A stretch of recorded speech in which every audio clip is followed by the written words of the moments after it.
Good morning, fellow Toastmasters and guests. Do we have an invocation this morning? Does anybody would like to throw one out? We should always have an invocation or inspiration of some kind. I'll do one. Oh, okay. Go ahead, Chris. God bless you, Toastmasters. Such a privilege to be here. Happy holidays. Happy holidays. Happy holidays. Thank you, Chris. Amen. Amen. All right. I would like to ask everybody to mute their mics for the pledge. I'll lead the way. And do I have a flag? It's coming, Eric. Okay. You threw me a curve. Sorry. I pledge allegiance To the flag of the of the United States of America and to the republic for which it stands, one nation, under God, indivisible, with liberty and justice for all. Good morning, fellow Toastmasters and guests. Happy Thursday. Welcome to our annual virtual holiday gathering. It's good to see you all.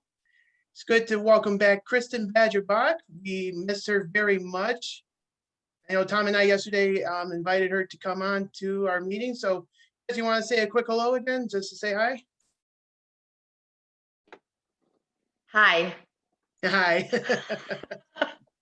Good to see you all. Good to, it was great to jump on with the DECA meeting yesterday. Everybody's doing a wonderful job. And I know Tom, Chris, you guys wanted to elaborate more on how they did yesterday? Tom? Oh, sure. Yeah, we had a meeting. We had our last meeting for this year, and hopefully we'll be able to extend it now into next year. But it is getting markedly improved. The speakers are getting so much better. The content of the speeches and the actual delivery now, they're a lot of them are making time, which, you know, when you're doing a icebreaker and that type of thing, which is what everybody's doing, is sometimes difficult, the first speech that you're giving, and especially in this format. But they're doing very well. The meetings are being run very nicely from the top down. The Toastmaster for each of the past few meetings has been right on top of their game, and they introduce all of the participants in the meeting and the speaker, and it goes back and forth, and it's really coming along nicely. I'm very pleased with it, and I'm sure Kristen is, and I'm sure Eric was quite surprised when he tuned in yesterday to our meeting. So things are going well. Nice group. Thank you, Tom. That was a wonderful meeting yesterday. I was glad to come in and observe. Could I say something real quick? Go ahead. Mr. Toastmaster. It was great to have you there. And it was new energy, new insights. And I was thinking maybe if anyone would like to join our meeting, it would be nice to have different people come in and give their feedback to the students. It's at 1 o'clock on Wednesdays. So I'll send you all a note about that, but that would be wonderful to have you come and visit. And it was great to have you, Eric. Is it in person still, or what's happening with No, it's virtual like this.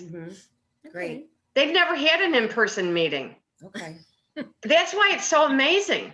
Oh, that's impressive. Yeah. Right. Yeah. Send us all the link by email, and I will. You'll get some visitors. Do our guests know that this is a meeting with high school students? I don't think so. I don't know if that some was people clear know what for DECA her. is, but not everybody. Yeah. They do now. It's not Gavel Club, but like a Toastmasters for youth, but it's with youth. That sounded funny, but it's impressive. How many years have you, Chris, Tom, Eric, how many years have you been doing it with the local Lockport high schoolers? I've been doing it for about 4 years, but Chris and Tom, you guys been doing it a lot longer than I have. I started in 2012. Wow. Wow. Very good. 8 years. Time flies. Thank you so much, Chris and Tom, for giving us the update and everything. All right, I wanted to give another hello to our guest. My older brother, Patrick, is joining us this morning. I actually twisted his arm to get out of bed to join us this morning. I nearly dislocated my shoulder in the process. You see where we get the puns from? You know? That really wasn't a pun. That was just me being a smartass. If you want a pun, well, I can just simply say you're a disarming gentleman. Yeah. Yes, he is. Knew this was coming. Okay, moving along. I would like to say hello to our district director, Linda Lathrop. Linda, good morning. Thank you for joining us. Good morning. Thanks for reminding me you had this meeting this morning. I appreciate it. Appreciate you coming on. And Kristen Keurig, our dear friend from Cortland. Good morning, Kristen. Good morning, everybody. Morning. Good morning. All right. Are there any announcements from the floor this morning before I turn things over to Cate? Anybody? All right. Well, if anybody have any announcements, we'll save it for last. But I'd like to turn things over to our MC of our holiday party, the lovely Miss Catherine Orr. Thank you so much, Eric, Mr. President. And it's lovely to see our guests here today. Welcome, Kristen and Linda and Patrick.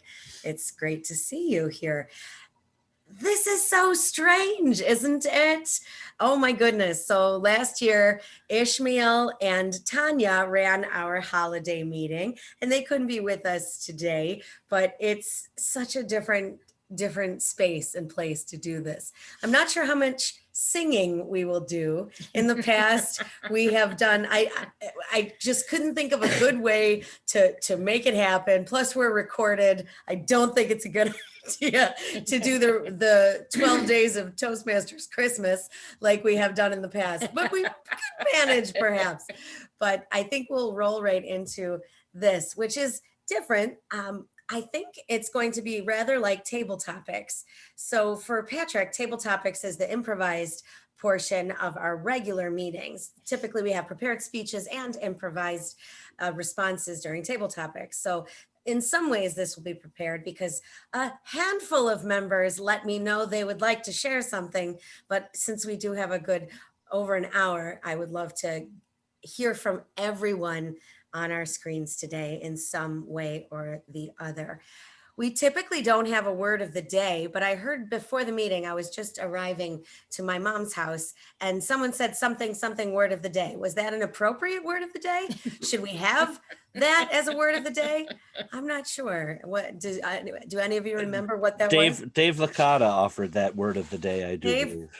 would you like to offer a word of the day, sir, with your beautiful tree behind you? Oh, you're on mute, so we cannot hear you.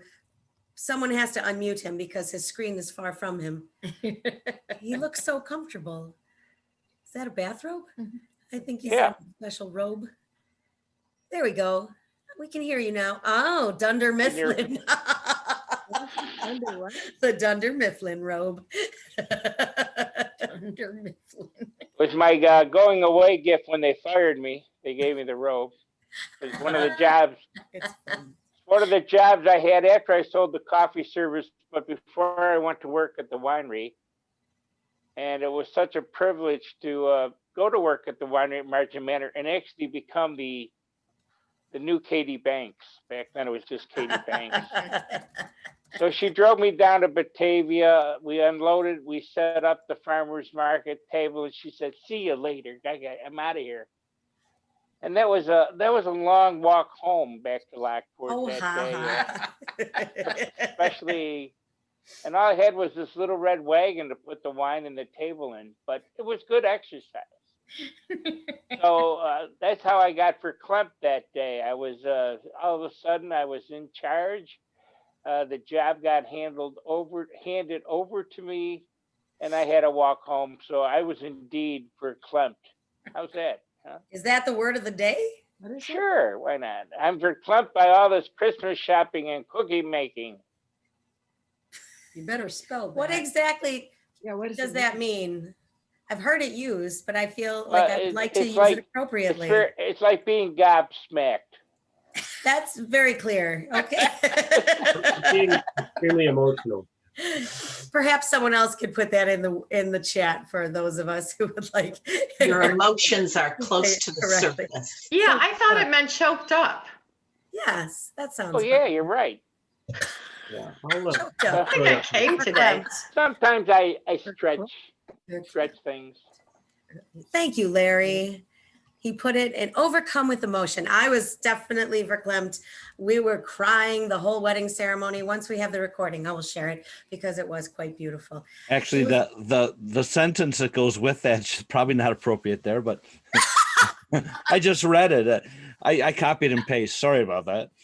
Yeah, the latest split from her husband. That's funny. Like they had several splits or something. My goodness. Well, I would like to offer a toast to all of our members and guests near and far. We love you all, and let us share a toast as we are Toastmasters to keep our meeting going. Very good. I would like to introduce Len first off, who has a poem to share with us. Len, the table is yours. If everyone else could please mute. Okay, I'll just mute all. I have the power. There we go. 'Twas the night before Christmas, when all through the house, not a creature was stirring, not even a mouse. The stockings were hung by the chimney with care, in hopes that St. Nicholas soon would be there. The children were nestled all snug in their beds, while visions of sugar plums danced in their heads. And Mama in her kerchief and I in my cap had just settled our brains for a long winter's nap. When out on the roof there arose such a clatter, I sprang from my bed to see what was the matter. Away to the window I flew like a flash, tore open the shutter and threw open the sash. The moon on the breast of the new fallen snow gave the luster of midday to objects below. When what to my wondering eyes should appear but a miniature sleigh and 8 tiny reindeer. With a little old driver so lively and quick, I knew in a moment it must be St. Nick. More rapid than eagles, his coursers they came, and he whistled and shouted and called them by name. On Dasher, now Dancer, now Prancer and Vixen, on Comet, on Cupid, on Donner and Blitzen, to the top of the porch, to the top of the wall, now dash away all. As dry leaves that before the wild hurricane fly, when they meet with an obstacle, mount to the sky, so up to the housetop the coursers they flew, with the sleigh full of toys and St. Nicholas too. And then in a twinkling I heard on the roof the prancing and pawing of each tiny hoof. As I drew in my head and was turning around, down the chimney St. Nicholas came with a bound. He was dressed all in fur from his head to his foot, and his clothes were all tarnished with ashes and soot. A bundle of toys he had flung on his back, and he looked like a peddler just opening his pack. His eyes, how they twinkled, his dimples, how merry. His cheeks were like roses, his nose like a cherry. His droll little mouth was drawn up like a bow, and the beard on his chin was as white as the snow. The stump of a pipe he held tight in his teeth, and the smoke it encircled his head like a wreath. He had a broad face and a little round belly that shook when he laughed like a bowl full of jelly. He was chubby and plump, a right jolly old elf, and I laughed when I saw him in spite of myself. A wink of his eye and a twist of his head soon gave me to know I had nothing to dread. He spoke not a word, but went straight to his work and filled all the stockings, then turned with a jerk. And laying his finger aside on his nose and giving a nod, up to chimney he rose. He sprang to his sleigh, to his team gave a whistle, and away they all flew like down of a thistle. But I heard him exclaim ere he drove out of sight, "Happy Christmas to all, and to all a good night."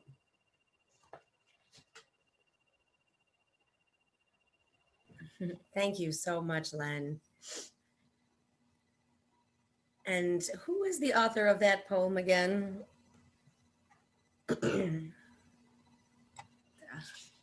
Clement Moore, isn't it? Clement Clark Moore. Clement C. Moore. Okay, just so we give him his credit. Okay, we'll move right along. I did not set up a formal agenda. Like we sometimes do, but we will move along because there are a few people who said they would share something. And we have Jackie said she would share something, and Phil said he would share something, and Larry said he would share something. Nobody else told me they would share anything, but I know you would. Oh, Nancy also did. I did last night. And Mom did last night. Yeah. But anybody else who would like to share anything today can. But I think we'll start with the folks who told me that they would first. So let's next move to Phil, looking very jolly in his hat. Are you ready, Phil? Madam Toastmaster, Thank fellow Toastmasters, and our guests. Yes, I are. It's been almost 30 years since we could say "Go Bills" with great enthusiasm and great opportunities for the future. But also, Krista and Carrick, it's been over 50 years since I was verklempt after spending an evening, a Friday evening at the tavern and looking up the hill towards the college where I went for so many years. That was quite the hike on a snowy night with 6 inches of fresh blown snow, and you had to walk up to the hill. But it was a wonderful time and a great, great time in my life of going to Cortland College. And it is, I went down there this past summer and it was gorgeous. And we were, but it's changed. There is no more tavern. Oh, I was heartbroken, but they did take off my name off of the bathroom wall. So that's a good thing. But the Christmas story was, my sister and I, our favorite Christmas story was Christmas Eve when we wandered into Wagner's on a Christmas Eve, and we found our father. And he was negotiating with the bartender to buy the Christmas tree to take home with him because he forgot to get it. And that was one of our favorite Christmas Eves. And Dad, Molly, and I sat at the bar and enjoyed the evening. We found some tree on the way home, and it brought my mother to tears, not tears of joy either, but it was a wonderful Christmas anyway. Madam Toastmaster. Thank you for that Christmas memory, Phil. That's fantastic. I thought I would share some things throughout our meeting also about winter solstice. Solstice is coming up this coming Sunday, and we try to celebrate different beliefs during our holiday party. And solstice is something that's one of the most ancient celebrated times of the year, being the longest night. I will say that I was a bit late getting to my mom's house this morning because the snow surprised me. Very few of you have left your homes. I can see by your backgrounds. Usually we have a couple folks at work, but I don't see them today. And I had to brush snow off my car this morning. I wasn't expecting that, although I should have. I know there's a snowstorm blanketing a lot of cities south of us. So we'll pray for them and think about them and try to hope that all are well. But I'll give you a snow poem before we move on to our next person. I'll give them a heads up. I think Jackie will be our next person, so she has a heads up. And I'll share this Yule poem. From the reaches of the north, a place of cold blue beauty, comes to us the first winter storm. Wind whipping, flakes flying, the snow has fallen upon the earth, keeping us close, keeping us together, wrapped up as everything sleeps beneath a blanket of white. That's about our snowfall. Now I'll pass it along to Jackie. The table is yours.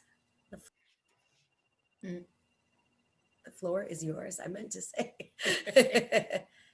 All right, Jackie, you're muted, and I'll mute myself. There we go. Good morning, everyone. It's nice to be here with you today. I'm going to tell a story from my own life, a little bit of interest to those of you who know my history. A long time ago, Kevin and I were expecting our first child. He was in the Navy. He had been serving in Japan and got leave, came home before he had to go to his next assignment, and was scheduled to be here in time for this baby to be born. Well, this was our first daughter, and as we discovered over the years, she does things in her own time. She was due to be born, I think the doctor said December 5th.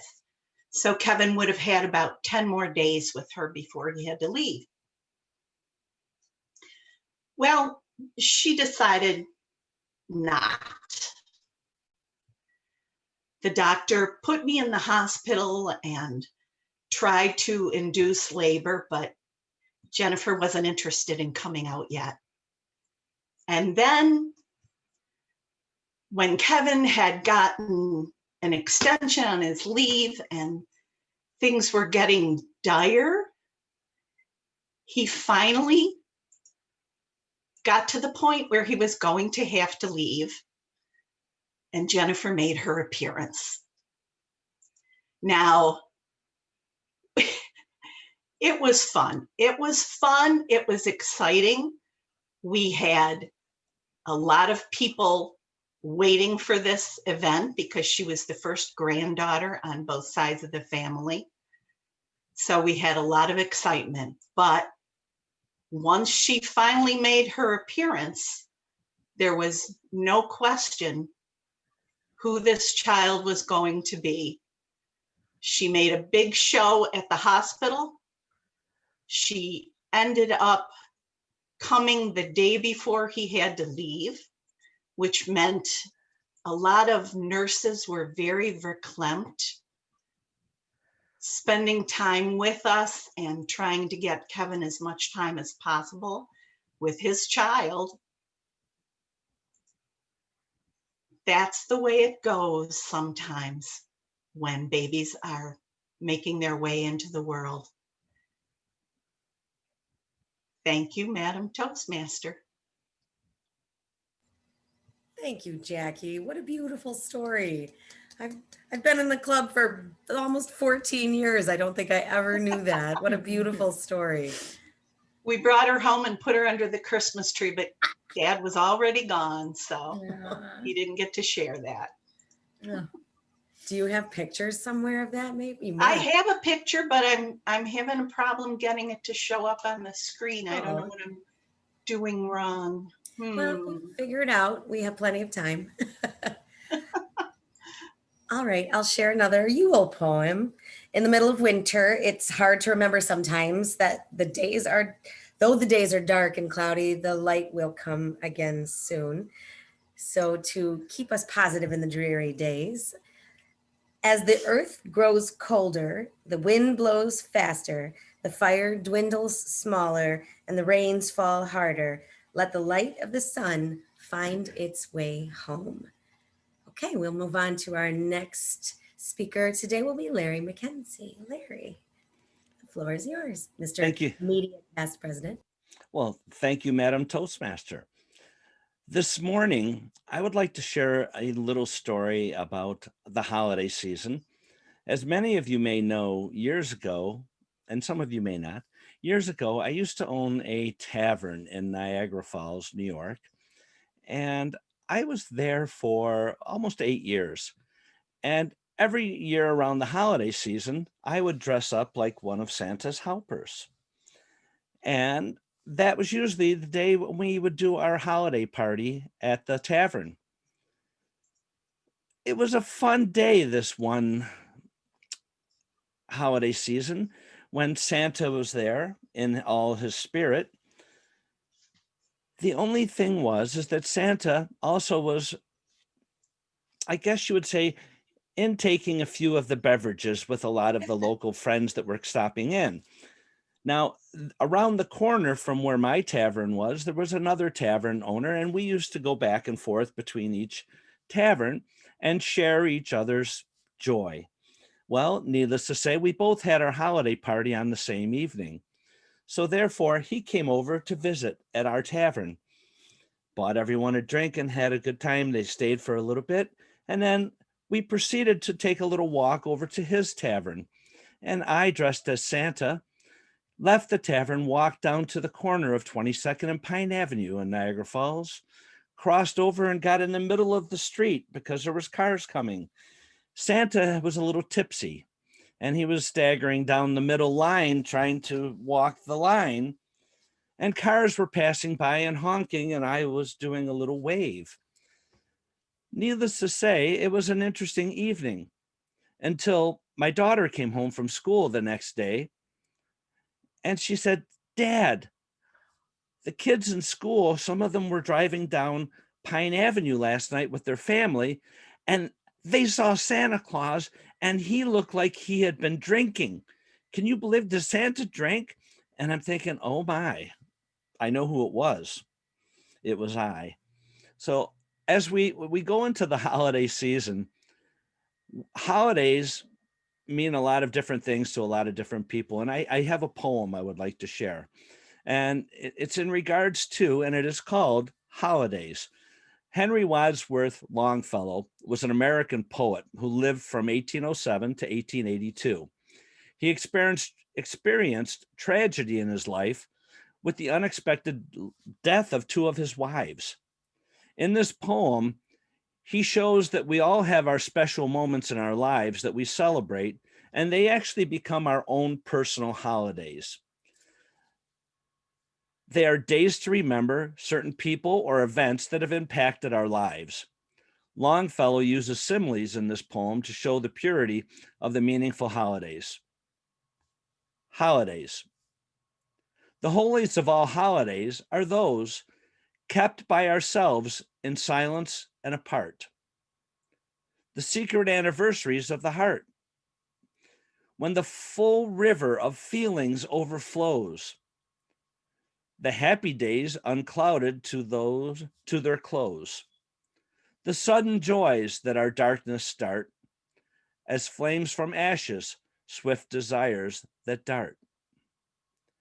Like swallows singing down each wind that blows, while as the gleam of a receding sail, white as a cloud that floats and fades in the air, white as the whitest lilies on a stream.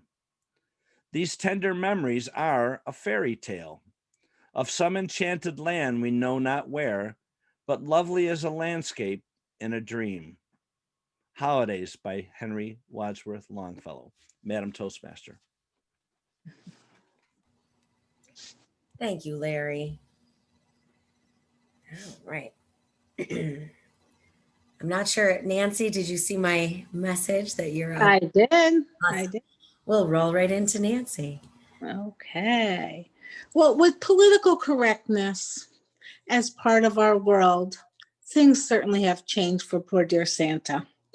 'Twas the night before Christmas and Santa's a wreck. How to live in a world that's perfectly correct. His workers no longer would answer to elves. Vertically challenged, they called themselves. And labor conditions at the North Pole were alleged by the union to stifle the soul. 4 reindeer had vanished without much propriety, released to the wilds by the Humane Society. And equal employment had made it quite clear that Santa had better not use just reindeer. So Dasher and Donner, Comet and Cupid were replaced by 4 pigs. And you know that looks stupid. The runners had been removed from his beautiful sleigh because the ruts were deemed dangerous by the EPA. And millions of people were calling the cops when they heard sled noises upon their rooftops. Secondhand smoke from his pipe and his workers quite frightened. And his fur-trimmed red suit was called unenlightened. To show you the strangeness of today's ebb and flows, Rudolph was suing over unauthorized use of his nose. He went to Geraldo in front of the nation, demanding millions in overdue workmen's compensation. So half the reindeer were gone, and his wife, who suddenly said she'd had enough of this life, joined a self-help group, packed and left in a whiz, demanding from now on that her title was Ms. And as for gifts, why, he'd never had the notion that making a choice could cause such a commotion. Nothing of leather, nothing of fur, which meant nothing for him and nothing for her. Nothing to aim, nothing to shoot, nothing that clamored or made lots of noise. Nothing for just girls and nothing for just boys. Nothing that claimed to be gender specific. Nothing that warlike or non-pacifistic. No candies or sweets, they were bad for the tooth. Nothing that seemed to embellish upon the truth. The fairy tales, while not yet forbidden, were like Ken and Barbie, better off hidden. For they raised the hackles of those psychological who claimed the only good gift was one ecological. No baseball, no football, someone might get hurt. Besides, playing sports exposed kids to dirt. Dolls were said to be sexist and should be passé, and Nintendo would rot your entire brain away. So Santa just stood there, disheveled and perplexed. He just couldn't figure out what to do next. He tried to be merry, he tried to be gay, but you must have to admit he was having a very bad day. His sack was quite empty, it was flat on the ground. Nothing fully acceptable was anywhere to be found. Something special was needed, a gift that he might give to all of us without angering the left or the right, a gift that was satisfied with no indecision, each group of people in every religion, every race, every hue, everyone, everywhere, even you. So here is that gift, its price beyond worth. May you and your loved ones enjoy peace on earth. Lighten it. Oh. That's fantastic. Thank you, Nancy. That was great. I haven't heard that one. I love hearing all the twists on things, and I had not ever heard that one. So that makes me think of all the political correctness, but in sense, we are celebrating so many different holidays, but I think I'll interject with a little bit of the history because, of course, for those of you who don't know, I was a history teacher for some time, and I feel like I've shared this again and again, but we have new faces here, so I'm happy to share. Some of you may not realize how ancient Christmas goes back, and we'll do a little trivia later, and David may or may not be allowed to participate because he will know all the answers. He may have to wait until nobody else knows the answer and then he can dive in. But most of you have heard of Yule. That goes to the Germanic pagan side of the holidays. And some of the traditions that we carry would be using mistletoe, eating ham, decorating with holly and ivy. That's something that's very ancient. Saturnalia goes back even farther. So our Italians in the bunch, the Romans, certainly celebrated Saturnalia, and it was a time of role reversals right around the week of Christmas, something like December 17th to 27th or something along those lines. The traditions of exchanging gifts comes from that practice, but there are so many other traditions right now. We're in the middle of Hanukkah, and coming up will be Kwanzaa, coming up will be the celebration of Ganesh for the Hindus, and more and more. And some of you would like to share things. You may, of course. I think, but we'll do trivia if everybody has had a chance to speak who wants to. That'll be kind of towards the end. I do know Carol mentioned she would like to share something. Carol, are you ready next? Yes. All right, you're next, and then Moklis will be up to follow you. I would like to share some Christmas memories.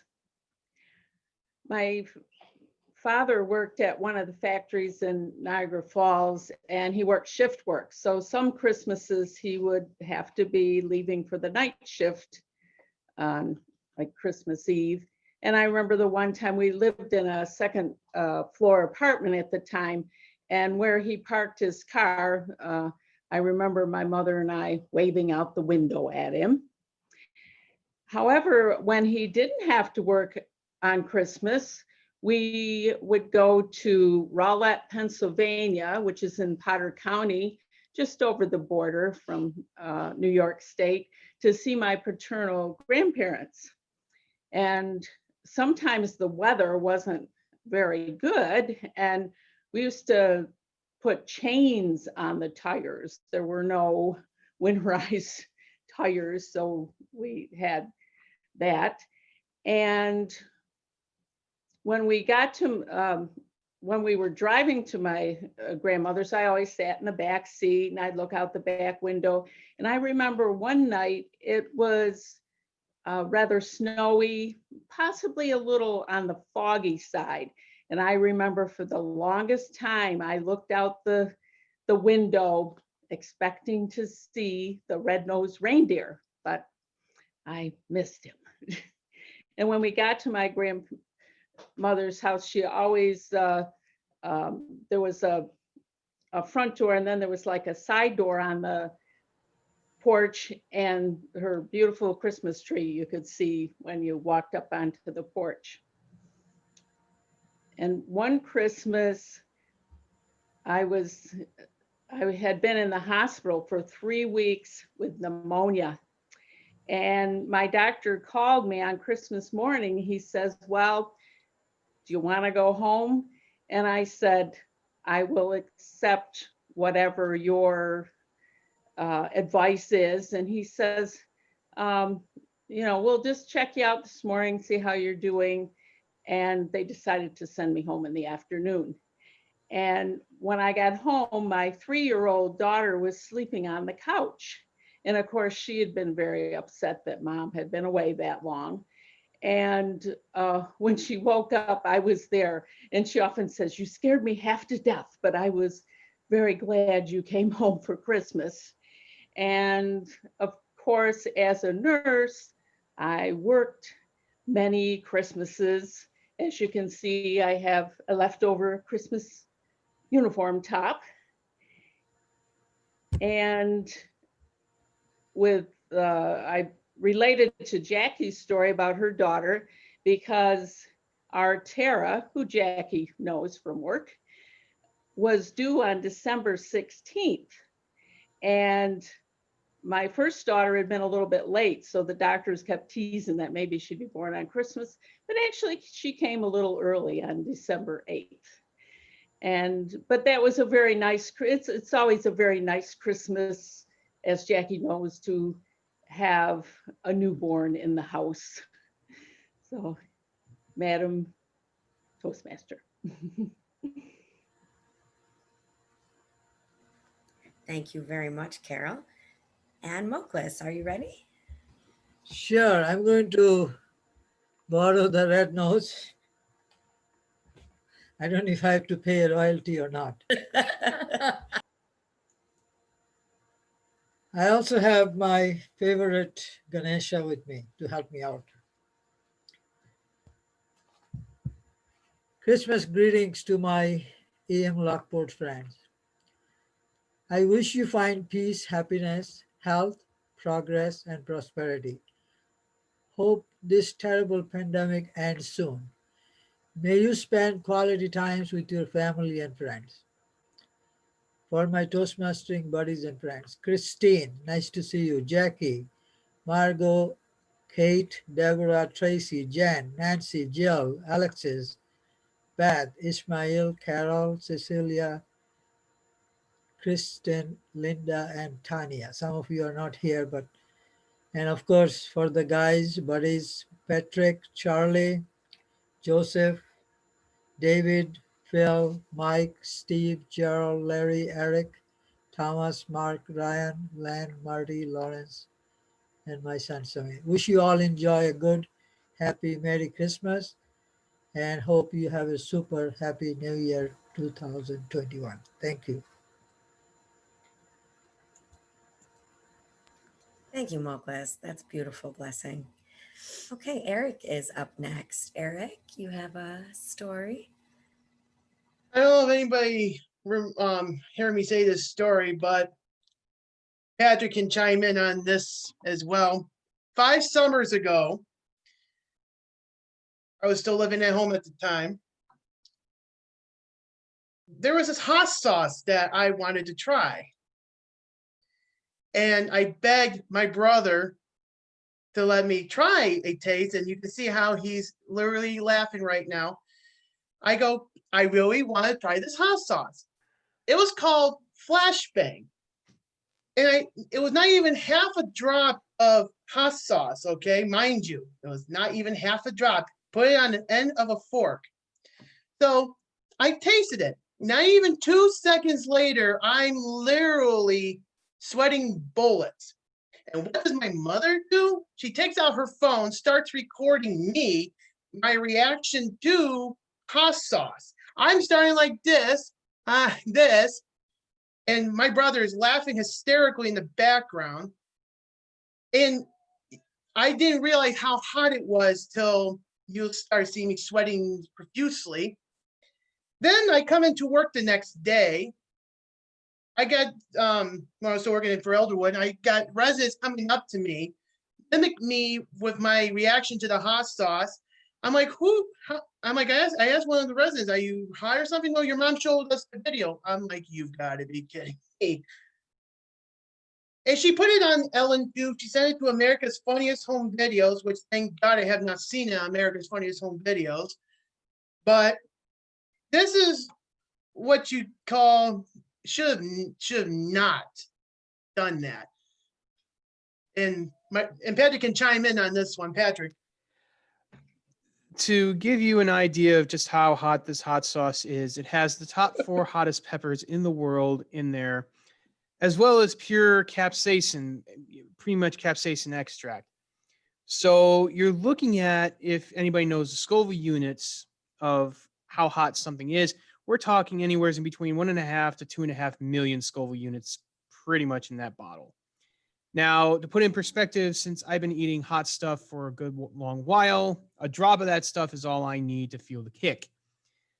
And I wouldn't have the same reaction as Eric had, but it would have been substantial. To which I have one of my own stories involving the same hot sauce with a student who begged me to not have just 1 drop of that sauce, but the student decided that the student wanted to have 3.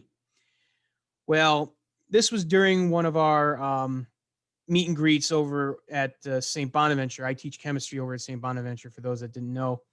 And so we were meeting and greeting our new freshmen. So one of these upperclassmen asked me, hey, can I try your hot sauce? And I go, it is probably the hottest thing you'll ever have. Well, they said, well, I want to try your hot sauce. And I go, okay, well, I only have 1 drop because it's enough for me.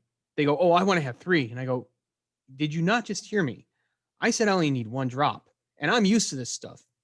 You look like you haven't ever touched something like this before, and I'm telling you right now, you only need 1 drop. They go, no, I want to try 3. I go, okay, don't say I didn't warn you. So I had a drop as well in solidarity, and this person takes his 3 drops. Within probably about 10 seconds, needless to say, this person went a shade of white you would normally see on a piece of paper. This person went into shock, literally.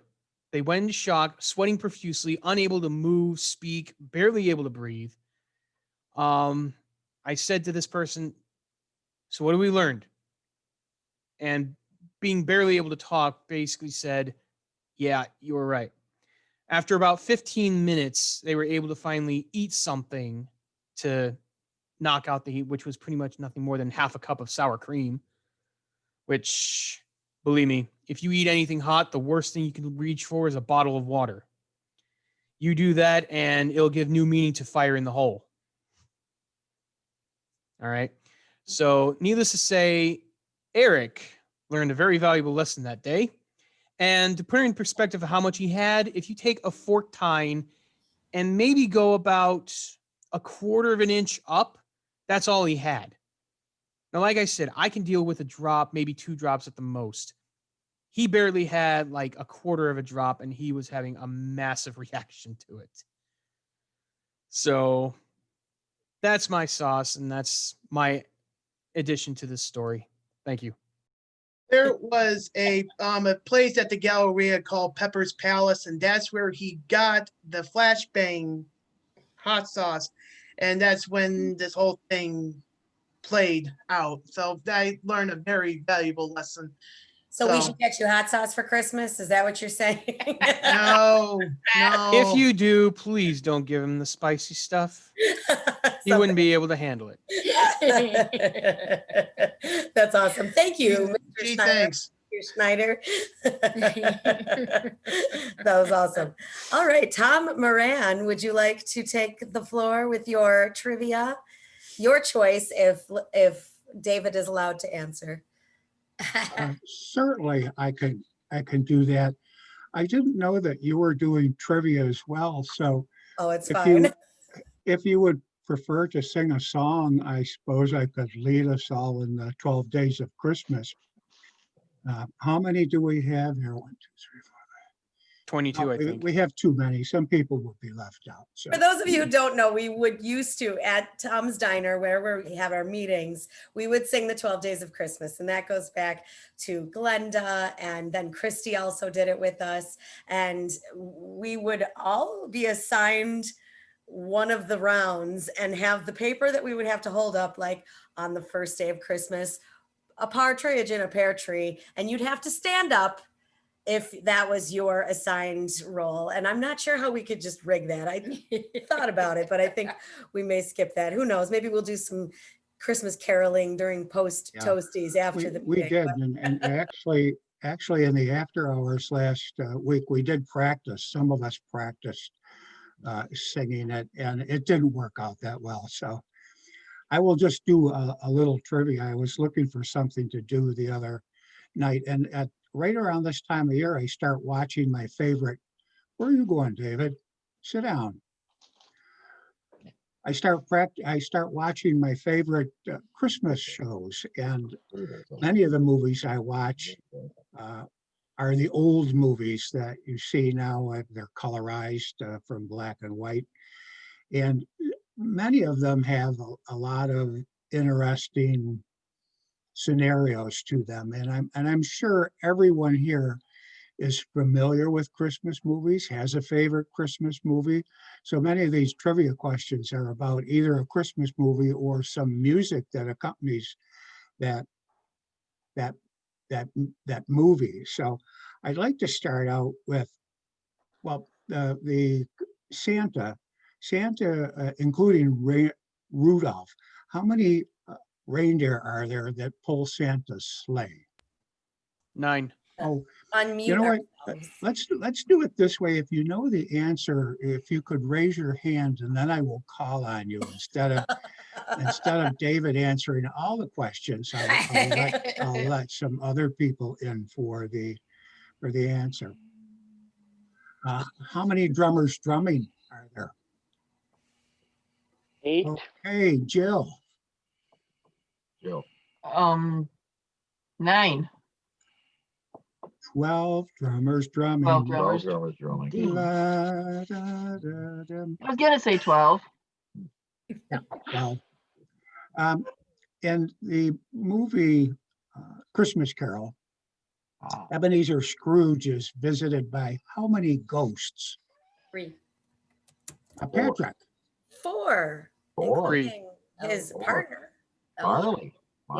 Right. 4. There are 4 ghosts. There's the Sorry, I didn't raise them. Christmas past, present, and future, but also Jacob Marley is a ghost that visits. When in the movie A Christmas Story, what is it that Ralphie wants so bad? Red Ryder. Let's see.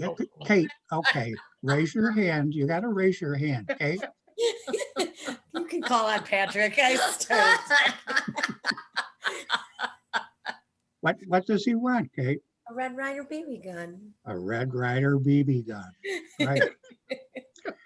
Thanks, Tom. Where does in the movie The Grinch Stole Christmas, where does the Grinch live? I don't see any hands. Come on. Come on. Oh, Tom. Thomas. He lives in a cave on Mount Crumpet. You're correct. Thomas has got that. And what is it, Thomas, I was just interested, what is the town that he looks down upon? Whoville. Whoville. Very good. Extra credit for Thomas. Bonus. Okay. I can When recite the it from heart. McAllister family went on vacation, they left Kevin home alone. Where did the McAllister family go on vacation? Len. That would be Paris. That's correct. Paris, France. Okay, David, here's one for you. It's a toughie.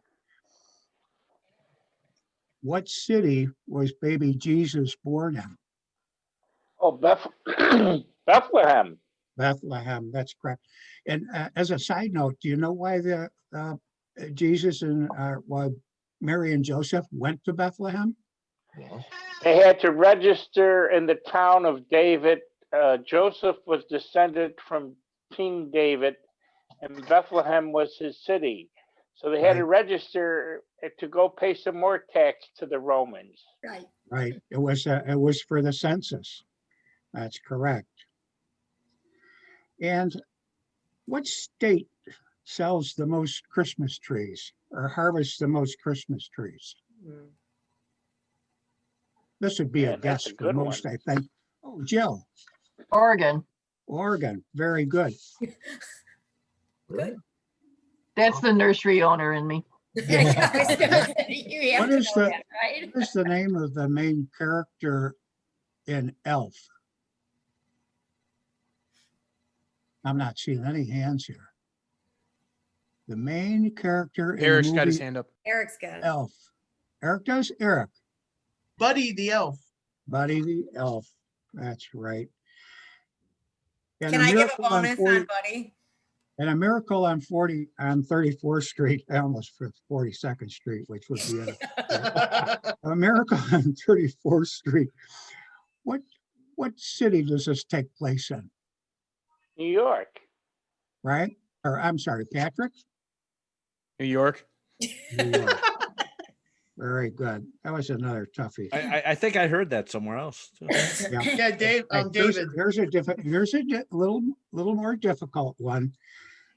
In the I lost it now. In the movie It's a Wonderful Life, how did George Bailey become deaf in one ear? Oh, that's Right, David. he was working for a pharmacist in the town, the mythical little town there, and the gentleman was inebriated, and he got annoyed with the young George Bailey and slapped him on the side of the head, breaking his eardrum, making him ineligible for the draft. So he didn't get to be a World War II vet. Mm-hmm. Okay, has anybody else got a different answer? Yeah, no, I don't think that's true. I think he was rescued. Okay, Steve's got his hand up. He got that injury when he jumped in to save his brother who had fallen through the ice. That's correct, Steve. He re-injured it, or he had that injury, he couldn't hear out of his one ear because he saved his brother when his brother fell through the ice. Right. But the old pharmacist that David's talking about, Mr. Gower, I wish you would have used his name, David. Mr. Gower was drunk and gave the wrong prescription for George to deliver, and George questioned it. Mr. Gower slapped him in the side of the head, and his ear started bleeding.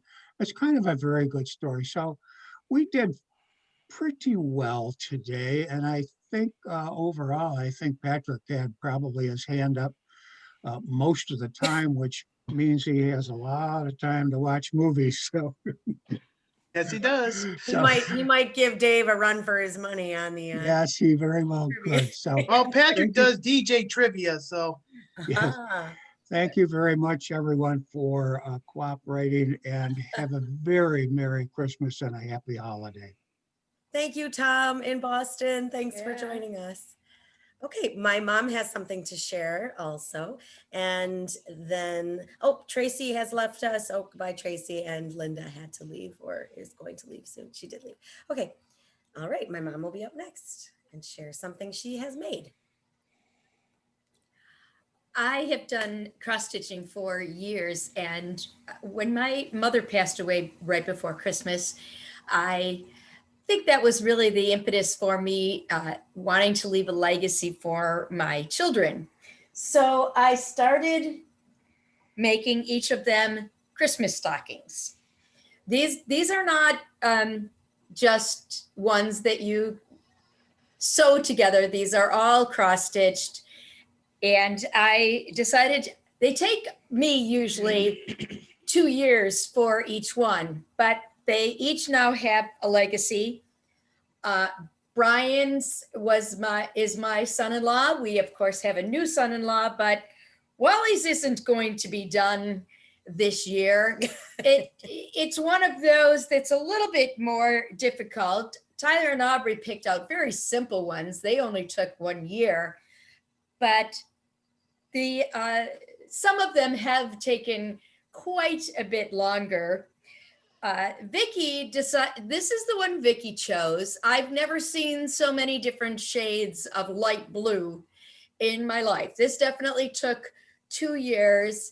And for Wally, Cate and I picked out a train one. Well, the train is carrying Christmas trees. Now I'm using many shades of green. That is making my eyes go cross-eyed also, but at least they will all have their own Christmas stocking when I'm done. Thanks. So we shouldn't expect ours too soon. It'll be a while. Yeah. Put in your orders, folks. Yeah. Oh my goodness. All right. Does anyone else from the floor have something to share that they would like to? Anne Marie, you're up next then. Yes.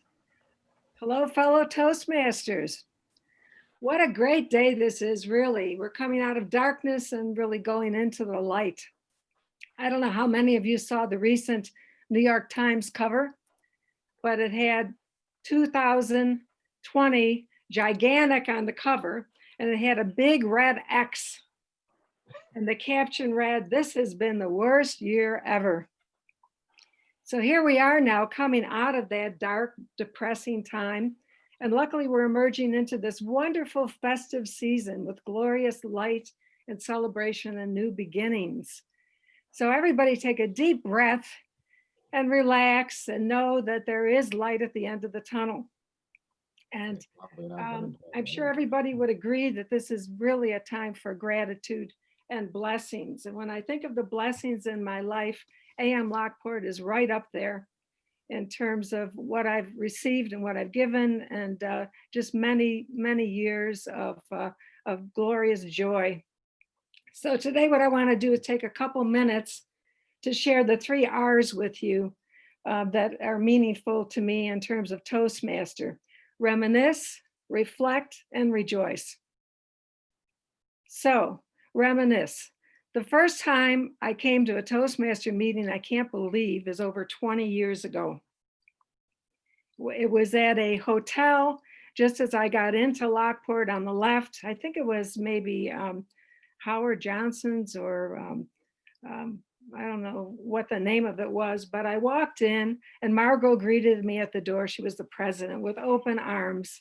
And it was such a warm, wonderful environment. I couldn't believe it. Charlie Deacon had his beautiful wife, Ann, there.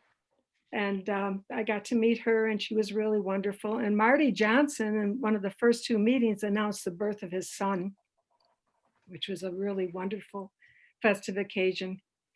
And Dave Licata, and I really mean this, I heard him give a speech at one of my first couple meetings, and I thought, what a gifted master. And of course, he still is today, but he was that 20 years ago. Unbelievable, 20 years ago. And I think Tom Moran and Phil Russell were there also. But in addition to all the people that I met, I remember our beautiful dear Marilyn Beam.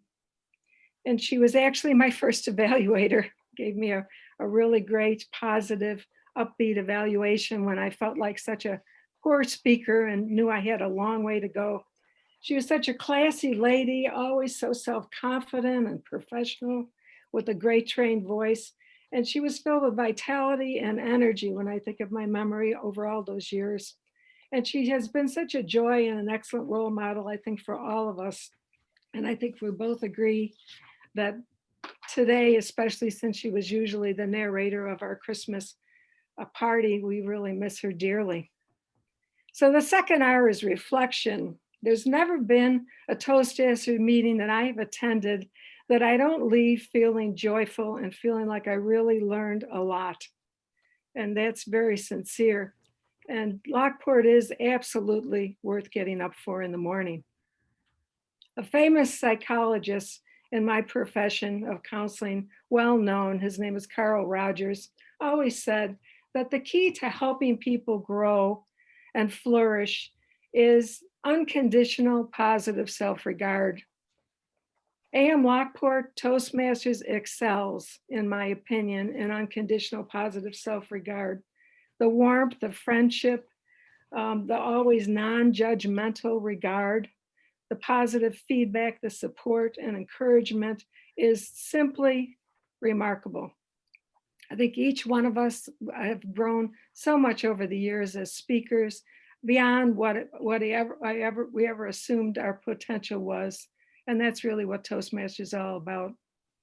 So my final and third R is rejoice. Rejoice and be happy and fill your lungs with breath and just feel the gratitude. So as the festival season of sacred songs and bright lights and celebrations begins, I want to give a toast for everybody, a toast of gratitude for our remarkable club and for our dearly departed Toastmaster colleague and friend, Marilyn Beam. Hear, hear. Thank you, Madam Toastmaster. Thank you very much, Anne Marie. For our guests, like Anne Marie said, Marilyn, I don't know, did she start the tradition of the holiday party? That was before my time, but she was our narrator and MC for so many years, and we lost her suddenly at the beginning of middle of November. And I'm still pulling together a slideshow in some way if anybody has any photos to share or any stories with Marilyn. It was also at the holiday time that we found out about our dearly departed Ed Bird and Glenda Reardon. So I would love to offer a toast again to all of our departed, Marilyn in our hearts and so recent, and then all our others who we've lost in the past, and your own family and friends who you've lost. Oh, Jackie said in the chat, now she's verklempt. I'm verklempt too. Thank you, Anne Marie, for starting that. It makes me think also of Flavia, who's not with us today, but Flavia, who always had the Blue Christmas service at her church when she was a pastor here in Lockport. And I know Christy and I went several times. It was beautiful. Tom, you have something else to share. Yeah, I see Joe Budnack is here, and I was wondering about those cookies that we usually share at our meetings, our Christmas meetings. Yeah, Joe, do you have some cookies for us you could show us? They're in the kitchen. I could go get them. Yeah. Can you, so we can just think of them? The other night when we were on socially the other night, we were talking about it. And as it happened, his mother came in the room with a plate of cookies and gave it to him. And he was eating them while we were talking. Oh, were you so jealous? Everyone was ready to smack me one, I think. Yeah. For anyone who doesn't know, Joe's mom would always bake amazing cookies and he would bring them in to share with us during our holiday parties. Anyone else from the floor would like to share anything? Joe, how are you doing? Fill us in. Doing good. My school that I work at, the Summit Center, is still, we're just strictly virtual now. And we plan to go back January 4th. We were planning the 11th, but we're going back the 4th now. And fortunately, thank God, all the kids really have adjusted to this whole insanity. They really have, for the most part. So I have a story I could share. Please do. It's not a Christmas story, but it's a winter story. It took place around winter time. Those of you that remember the blizzard of '77, and yeah, But I remember I was in 3rd grade at the time, and all of our class went to the auditorium. And there was a huge possibility that the buses couldn't get through. Well, I was freaking out. I was upset because I thought my mother was going to be worried sick about me. She's not going to know where the heck I am, and she's going to be scared to death. And that really made me upset. And I was an emotional wreck. Now, my teacher at the time, I really didn't like this teacher too much. She was a meanie. But this was one of the few times she actually showed a shred of humanity. This was one of the few times she was actually a good teacher. She saw the panic that I was in. She calmly sat me down and explained to me, Joe, listen, your mom knows you're safe here at school. They announced it on the radio that the buses couldn't get through. And don't you think your mother would call and make inquiries, especially if none of the other kids got home? And I'm thinking, actually, you know, that does kind of make sense. My mother's not stupid. But of course, when you're panicking, you're not thinking straight. So I felt better. So she was a good teacher then. So I looked at it as an adventure. They gave us all sleeping bags and we slept in the auditorium, and they took us home the next day. So it was something to remember. Yeah. My father, of course, was stranded somewhere else, and he was having a good old time because the people he was stranded with are having a beer party. So he was having a good old time wherever he was. So finally, all 3 of us got back together safely. My mother, of course, was home alone the whole time. So it was an interesting experience I'll always remember. Thank you. Someone please call on Dave. Okay, Dave will be next, and then Charlie's up after Dave. Okay, Dave. Dave, you're on mute. That's not all that bad. We shouldn't have told him. You're a riot, Norton, a riot. All righty then. I just want to share this with you very quickly. This is a coffee mug. It's our coffee mug. But for the holidays, if you add a shot of rum and a shot of Kahlua and then fill it to the top with hot cocoa, that drink is called a fuzzy. You can enhance it with a little candy cane to stir. And I promise you that if you have a shot of Kahlua and a shot of rum and you fill it up with cocoa, you will be fuzzy, hence the name of the drink.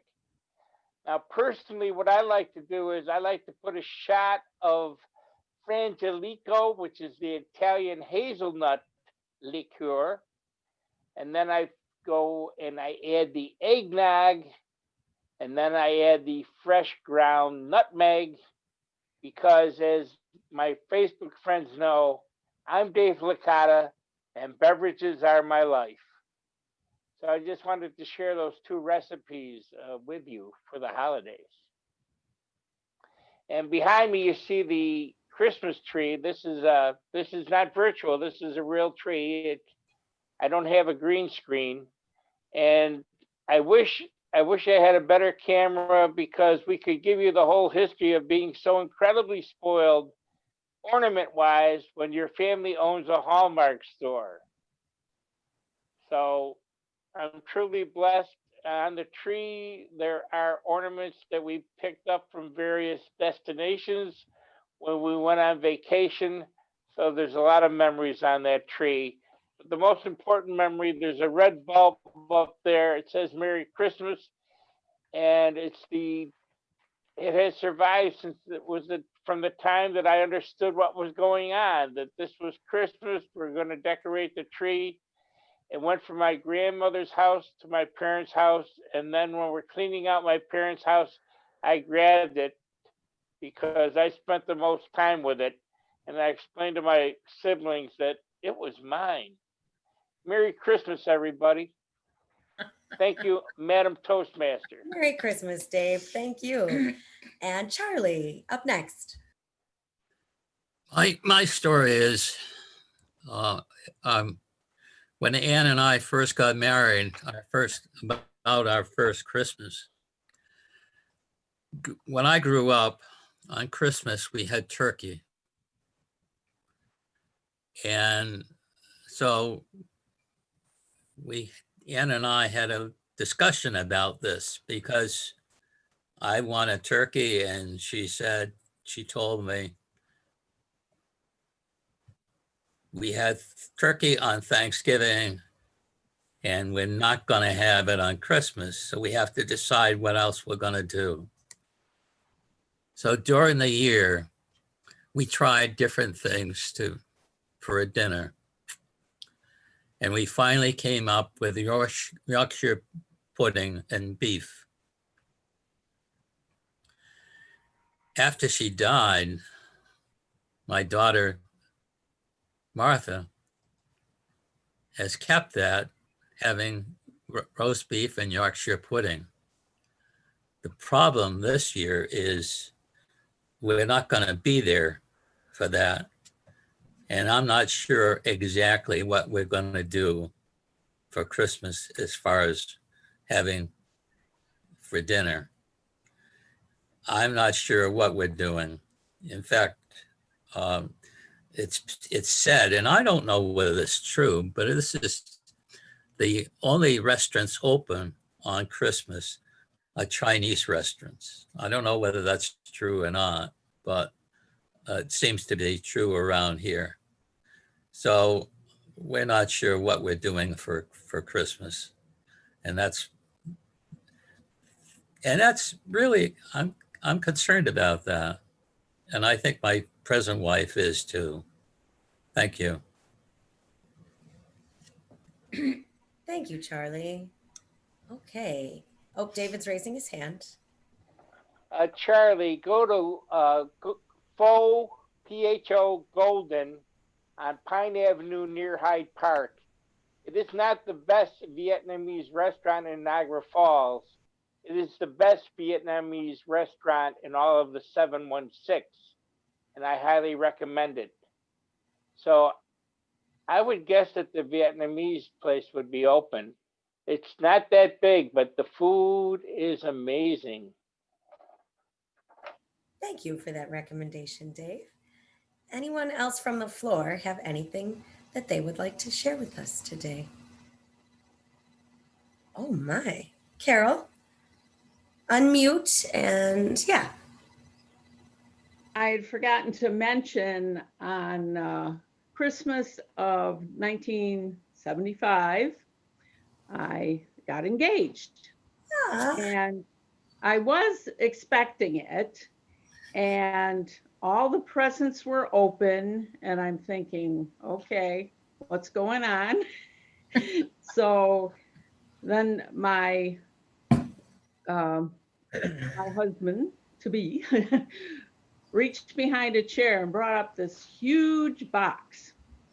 And in the box were various sizes of rings, like started out with a real big ring and kept getting smaller and smaller.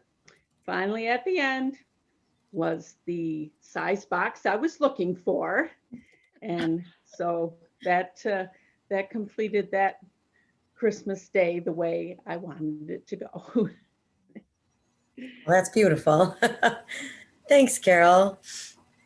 And Jen, did you have your hand up? Yes, I did. I wanted to share. So I was inspired by our Christmas theme meeting, and I don't want to necessarily share this video during the meeting, but I was inspired to create a very lampy Christmas carol. So if you are a oh my gosh subscriber, you can check out a very lampy Christmas carol, and I will also put the link in the chat if anyone would like to watch the latest in the Lampy series. It was And also, entertaining. Charlie, if you're, I know this sounds terrible, but every year I go to my dad's and it's just the two of us for Christmas. And honestly, we get Wegmans meals the day before and we heat them up in the microwave. They have like a very nice holiday meal for Thanksgiving, and they have all kinds of options for in general. So I highly recommend them. I actually think they're quite delicious. And if you like turkey, you could definitely get the holiday meal from Wegmans and heat it up in the microwave. It's not a lot of work and it's quite tasty and delicious. That's an excellent suggestion.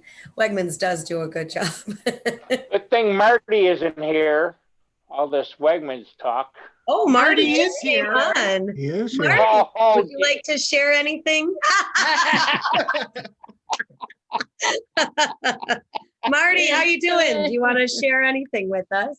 Tops have some pretty good Christmas and different holiday meals also, but you have to pre-order them. I don't know if you'll find anything totally put together as a kit per se. However, I do know that you can order them, and I think the time has passed or is coming up pretty close to being a deadline per se. So Wegmans it is. I just want to wish everyone a Merry Christmas and best of health in the new year. That's all.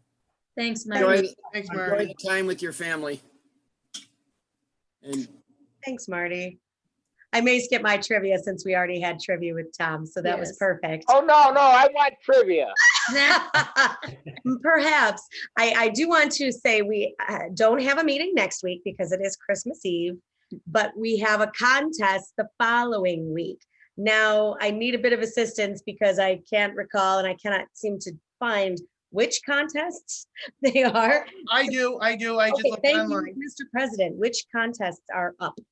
International and humorous. International and humorous. So folks, it is New Year's Eve. We are having a New Year's Eve party contest, and Samir and I are running the meeting, and Eric will keep us together apparently. So it will be international and humorous. So we are looking for participants, competitors, first off, but then of course, timers and judges as well. So if you could please email me or chat me, text me, let me know how you would like to participate, and I will send out another email about that as well. But I wanted to get that in there before we wrap up. It is 8:24, so we're getting. to the Okay, end I of have a the- question. Sure. Can you put your email in the chat in case anybody doesn't know? Yeah, absolutely. It Thank you. used Sorry to be my interrupt you. initials, but now I have to change. I'm not going to change my email, but it's my initials. All right, awesome. Okay, Tom, you have something to share? No, I was just waving to Jill. Oh, Jill and Steve, you look awesome. Thank you for being so festive. And please, the floor is yours. Actually, Steve will talk about Star Search, which did not happen last Saturday. Well, I was gonna say that for closing announcements, but Naughty. whatever. Yeah. Do it now. Oh, okay. I thought you were still talking. No. Really? Oh. Anyway, last Saturday, we were supposed to do a star search down to the Margin Manor Winery. Unfortunately, the weather had other ideas and we had to cancel it. Therefore, we're going to try again this Saturday, the 19th. That was our rain date. And we're hoping for clear skies so we can try again. I'd like to make quick mention. Margot mentioned the solstice, which is, most people know, is the 21st. What most people don't realize is day and night don't get even equally. We hit the night of the earliest sunset actually on December 7th, where it leveled out for about 4 days through the 11th at 4:41 approximately. Now the sun is actually starting to set later. So we have the illusion, even before the solstice, that the days are getting longer. They're not, because the sun is still rising later. We don't hit the date of the latest sunrise till early in January. It's tough to try to explain that concept, but that's true. So actually you have the illusion the days are actually getting longer long before they do. This is a good thing. Looks like we get a little more daylight.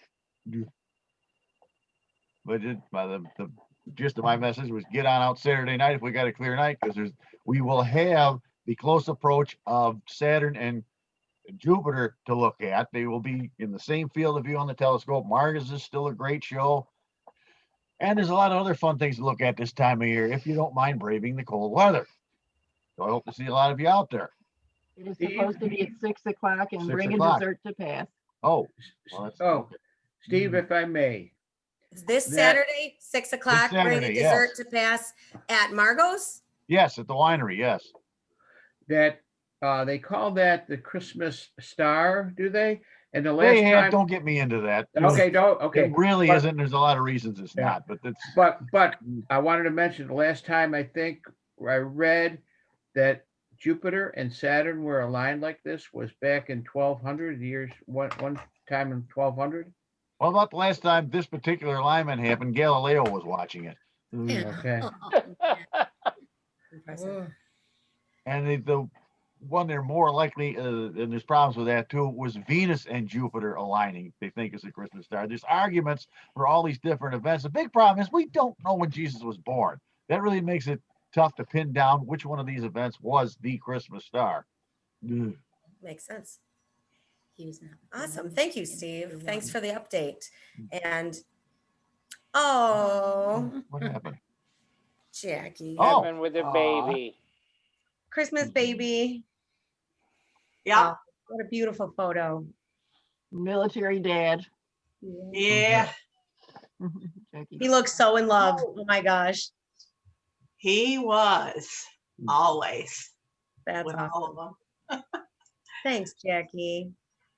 Thanks for looking. All right, get that out of there. Okay, our meeting is almost going to wrap up. I'd love to ask our guests how they enjoyed our meeting today, and will you come back? First, Kristen. Kristen, how'd you hear about our meeting? Eric mentioned it yesterday. And I've been thinking of joining you for ages, but I just haven't. We're so glad you came. I'm back. still a member, I think, although I never get the Toastmasters magazine, but am I a member? Yeah, what happened? They switched all to virtual. Oh, okay, okay. Yeah, the magazine is online now. Anyway, I'm legit, but I know. I actually was like saying to the other Kristen, because I thought you were on our roster, but you are a guest because we haven't seen you in so long. And Yeah. Eric, I'm so glad that you invited Chris back with us today. So And Tom. you. And really nice to be here. Really nice. So great to see you people. I do miss you. Yeah. I probably will come back. we'll take next week off Hooray. and then maybe join us for New Year's Eve, for a morning New Year's Eve party. And Yeah. Kristen Carrick, is that how you say your name? Yes, it is. Thank Excellent. you so much for having me. I really appreciate, especially Eric, who's apparently the one that's gathering and herding all the cats, apparently. Thank you again for inviting me. I very much appreciate hanging out with you guys early in the morning. I had to get up early anyways because I wasn't sure how much snow we got here last night. So I wanted to make sure to get a head start on it just in case. But I hope that you guys all have a happy holiday, and I'm hoping to see you after the new year. Wonderful. And you're in a club, did you say in Syracuse? Cortland. Cortland. Awesome. Yep. If you would like to share that to Eric, he can let us know about it and we could Absolutely. join you as well. We'd love to. Yes, our meetings are in the evening, Thursday evenings. Oh, sweet. So David usually invites the most guests in person. Eric is giving him a run for his money on the virtual side of things, but you have a lot of years to catch up, Eric. So you're still behind David Margot, I think. And Patrick, also invited by Eric, his brother. How'd you like our meeting this morning? And will you join us again? I enjoyed it. I'm usually doing something else early in the morning, but this was fun. So I enjoyed it immensely. And it was also fun to relate that hot sauce story once again. That was great. Awesome. So, All My right. son Michael was a Bonner grad. St. Bonaventure. mm-hmm. And was Jen too? Yeah. Jennifer as well. So Well, join us again sometime, Patrick. I'll And try to. Things Awesome. pick back up in next month. So Yeah. All right, everybody, we do have social hour this evening, and I will hand the meeting back over to our president to close up because it is 8:31. Mr. President. Thank you very much. Madam Toastmaster, thank you all so much for a wonderful holiday party. I know it was a little bit different this year, but we made it happen. And before I go, I would like to say to everybody, we want to thank all the healthcare workers, the first responders. We should give them a big round of applause for all they have done during this time of crisis. And we could not done this without them. They have been on the front lines, making sure we are safe, making sure we are healthy. And we could not thank them enough for all they have done. I also like to thank the essential workers, custodial staff, teachers, everybody who has worked so hard during this pandemic. We can't thank them enough as well. So thank you so much. Let's give them another round of applause. That was awesome. So stick around for post toasties, and we'll see you guys after Christmas. From my brother and myself to our family, yours, Merry Christmas. And we'll see you guys on New Year's Eve. Thank you so much. Merry Christmas. Merry Christmas.